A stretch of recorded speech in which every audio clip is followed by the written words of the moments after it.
Sebagai salah satu pulau terbesar di Indonesia, Papua merupakan wilayah yang kaya akan sumber daya alam dan menyimpan hasil bumi yang melimpah, mulai dari emas, tembaga, dan gas alam, yang mana ini menjadikan Papua sebagai salah satu wilayah dengan potensi ekonomi paling besar di Indonesia. Dan sumber daya ini harusnya bisa menjadi modal yang besar untuk kesejahteraan masyarakat Papua itu sendiri. Nah, tapi kalau kita lihat kenyataannya, banyak dari masyarakat di Papua itu masih belum sejahtera, kayak kemiskinan masih merajalela, infrastruktur masih terbatas, bahkan air bersih di sana itu sangat terbatas. Ini miris banget ya kan? Padahal kalau dipikir-pikir, kita itu hidup di negara yang sama, tapi kondisi di Papua itu masih jauh dari kata sejahtera. Kondisi ini tentu menggambarkan kesenjangan yang masih sangat lebar antara Papua dan daerah-daerah lain di Indonesia. Dan kalau kita lihat datanya, perbedaan ini semakin jelas. Berdasarkan laporan dari Badan Pusat Statistik atau BPS, Papua masih konsisten berada di peringkat terendah dalam Indeks Pembangunan Manusia atau IPM kalau dibandingin dengan provinsi-provinsi yang lain. IPM Papua tercatat di angka sekitar 60-an, sementara rata-rata nasional sudah mencapai lebih dari 70. Yang itu artinya, kualitas masyarakat Papua jauh tertinggal dari daerah lain. Jadi nggak heran ya, kalau misal Papua itu susah untuk maju. Nah, hal ini juga nggak cuma dari faktor ekonomi aja. Misal nih, kalau dari pendidikan, di sana menurut gue tuh jauh dari kata arti pendidikan itu sendiri.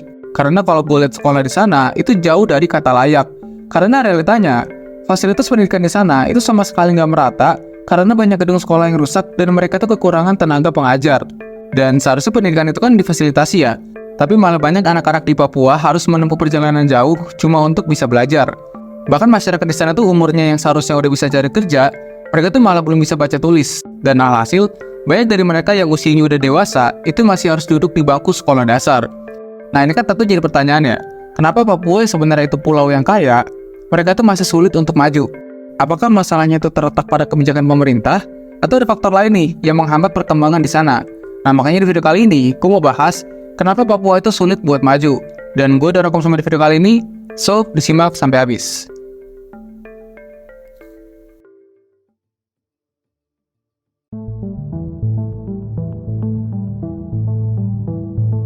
Kalau kita ngomongin kenapa Papua sulit buat maju, pasti nggak jauh-jauh dari pembangunan di Indonesia. Dimana kalau kita lihat saat ini, pembangunan di Indonesia masih sering terpusat di Pulau Jawa. Tapi kalau kita geser ke Papua, kondisinya sangat jauh berbeda. Dan kita bisa lihat, kalau perkembangan di Papua itu nggak sesignifikan di Pulau Jawa. Nah, salah satu alasan kenapa Papua sulit buat berkembang adalah karena infrastruktur di sana itu masih sangat terbatas.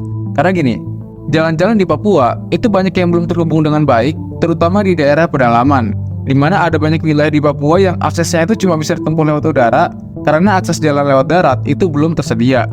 Dan masalah ini tentu ngaruh ke segala aspek kehidupan masyarakat yang ada di sana. Misalnya nih, buat orang Papua yang tinggal di daerah terpencil, mereka harus susah payah jalan kaki bahkan berjam-jam, buat bisa sampai ke kota cuma untuk beli kebutuhan pokok. Dan itu belum termasuk ongkos transportasi yang mahal, karena semua logistik itu harus diangkat lewat udara. Pemerintah sebenarnya udah punya program untuk memperbaiki infrastruktur di Papua, kayak Trans Papua Highway misalnya. Tapi lagi-lagi, pembangunan jalan di sana tuh juga penuh dengan tantangan, karena kondisi geografis di Papua yang cukup berat, kayak pegunungan terjal dan hutan yang lebat. Belum lagi masalah ketimpangan dan pengelolaan sumber daya alam di sana, di mana ketimpangan sosial dan ekonomi di Papua juga jadi salah satu faktor kenapa Papua itu sulit buat maju. Jadi walaupun Papua punya banyak sumber daya alam, distribusi kekayaan di sana itu nggak merata, alias pengelolaan itu seringkali nggak memihak ke masyarakat lokal. Kebanyakan hasil dari tambang, gas, dan sumber daya besar di Papua itu lebih banyak dinikmati oleh perusahaan-perusahaan besar dan juga investor dari luar. Sementara masyarakat lokalnya sendiri seringkali nggak dapat bagian yang adil dari kekayaan tanah mereka sendiri. Dan yang lebih parahnya, dampak lingkungan dari tambang-tambang ini seringkali merusak kehidupan mereka. Air jadi tercemar, hutan-hutan jadi rusak, dan tanah adat pun terancam. Padahal kalau pengelolaan ini bisa diatur dengan lebih bijak, misalnya kayak lebih menguntungkan warga lokal gitu, mungkin ceritanya akan berbeda. Tapi sayangnya, selama ini keuntungan lebih banyak dinikmati pihak luar, sementara masyarakat asli Papua itu tetap hidup dalam kesulitan. Bahkan, banyak warga Papua yang nggak punya akses ke pekerjaan yang layak, padahal tambang-tambang yang besar itu ada di tanah mereka. Ini bikin kesenjangan makin lebar, di mana masyarakat Papua ini banyak yang harus bergantung sama pekerjaan informal, kayak bertani atau berburu, yang tentu pendapatan itu nggak jelas.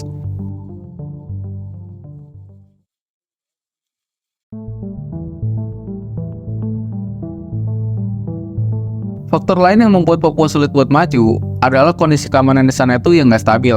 Kita nggak bisa pungkiri ya, kalau konflik di Papua juga jadi salah satu alasan kenapa pembangunan di sana itu nggak bisa berjalan dengan maksimal, atau sulit buat maju. Karena emang udah dari dulu sampai sekarang, Papua ini sering jadi sorotan nasional bahkan internasional karena adanya konflik yang berkepanjangan antara aparat keamanan dengan kelompok-kelompok separatis. Konflik ini bukan cuma sekedar bentrok fisik, tapi juga memperlambat dan menghentikan banyak proyek pembangunan yang seharusnya bisa meningkatkan kualitas hidup masyarakat di Papua.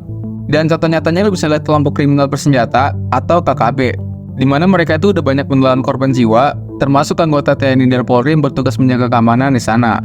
Bahkan yang parahnya lagi, KKB ini tuh nggak ragu gitu buat menyandra atau membunuh masyarakat sipil. Bahkan pilot dari warga negara asing yang notabene itu ngebantu mobilitas Papua aja, itu juga ikut terbunuh tanpa alasan yang pasti. Dan alhasil, proyek-proyek besar yang direncanain sama pemerintah, ini malah terpaksa dihentikan atau ditunda karena adanya ancaman serangan dari kelompok bersenjata. Karena mereka pasti khawatir bakal ada serangan yang terjadi, terutama di daerah-daerah yang rawan dengan konflik. Nah makanya, gimana caranya pembangunan Papua ini bisa masif kalau situasi kayak gini aja bikin investor ini ragu-ragu buat masuk ke Papua? Padahal kita semua tahu, kalau tanpa investasi, pembangunan akan sulit berkembang karena banyak investor entah asing maupun lokal, mereka tuh malas duluan gitu buat investasi di Papua karena khawatir dengan keamanan di sana. Karena dalam dunia ekonomi, ketidakstabilan geopolitik ini akan menciptakan rasa ketidakpastian bagi para investor, sehingga ini jadi salah satu faktor terbesar yang menghalangi investasi. Nah akibatnya, Papua kehilangan peluang besar yang sebenarnya bisa menjadi kunci penting untuk mempercepat pembangunan di sana. Selain konflik antara aparat dan kelompok separatis, Papua juga menghadapi konflik horizontal, di mana konflik ini terjadi antar masyarakat lokal yang ada di sana. Pertikaian antar suku atau kelompok ini seringkali terjadi, yang lagi-lagi menambah ketidakstabilan di wilayah ini. Akibatnya masyarakat mulai terpecah, dan ini makin memperburuk kondisi keamanan di banyak daerah di Papua. Dalam situasi seperti ini, sangat sulit bagi pemerintah pusat maupun daerah untuk menjalankan program-program pembangunan secara efektif. Bahkan banyak daerah di Papua itu dianggap sebagai zona merah atau daerah yang dianggap berbahaya dan memerlukan penjagaan ekstra ketat oleh aparat keamanan. Nah karena di kondisi ini, aktivitas pembangunan dan ekonomi ini terhenti akibat ancaman konflik bersenjata yang terus-terusan terjadi. Kondisi ini juga berdampak langsung pada kehidupan sehari-hari masyarakat Papua, di mana banyak dari mereka tuh merasa takut untuk beraktivitas seperti biasa, apalagi untuk terlibat dalam proyek-proyek pembangunan. Mereka lebih memilih bertahan hidup dengan cara hidup yang apa adanya, daripada mengambil risiko besar dengan berpartisipasi dalam upaya modernisasi.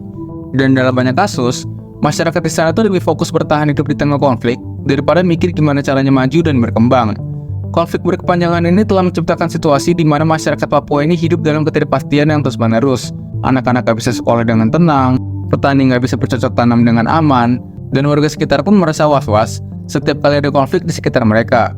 Alhasil, ya banyak potensi Papua ini yang seharusnya bisa dimanfaatin dengan baik, ini malah terbuang sia-sia.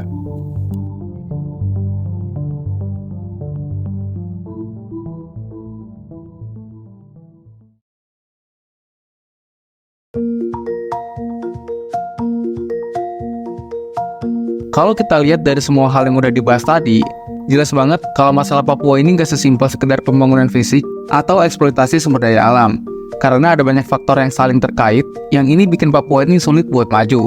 Mulai dari infrastruktur yang kurang memadai, ketimpangan sosial dan ekonomi, sampai konflik yang sampai sekarang ini masih terjadi. Menurut gua, kunci untuk memajukan Papua adalah dengan pendekatan yang lebih holistik. Pembangunan fisik emang penting, tapi itu aja nggak cukup sebenarnya. Pemerintah juga harus lebih fokus ke pemberdayaan masyarakat lokal dengan cara memberikan akses yang lebih baik ke pendidikan dan kesehatan. Misalnya kayak peningkatan kualitas sekolah dan juga pelatihan untuk para pengajar, supaya anak-anak di Papua ini bisa dapat pendidikan yang lebih layak dan masa depan mereka itu lebih cerah. Ya emang sih ini udah dilakukan sama pemerintah, tapi menurut gue belum semua gitu. Dan gue percaya, kalau masyarakat lokal dilibatin dalam pengelolaan sumber daya alam di tanah mereka sendiri, hasilnya bisa jauh lebih baik. Ini bukan cuma soal uang atau apapun, tapi juga menghargai hak-hak mereka sebagai pemilik tanah. Dan kita juga nggak bisa menyepelekan pentingnya stabilitas keamanan, karena tanpa keamanan yang terjamin, semua program pembangunan itu bakal terhambat. Maka dari itu, pemerintah harus lebih serius dalam menangani konflik ini, baik itu dengan kelompok separatis maupun konflik antar suku. Ini penting supaya masyarakat itu bisa hidup tenang dan fokus mereka untuk membangun Papua lebih maju. Kita semua pengen kan Papua itu lebih sejahtera. Nah makanya jangan sampai potensi besar yang dimiliki Papua ini terbuang sia-sia cuma karena kita nggak memperhatikan masalah-masalah mendasar yang ada. Coba kalau menurut lu apa nih yang harus dilakuin supaya Papua ini lebih maju? Coba tulis di kolom komen. Well, sekian dulu pembahasan kali ini. Semoga bermanfaat dan sampai jumpa di segmen selanjutnya.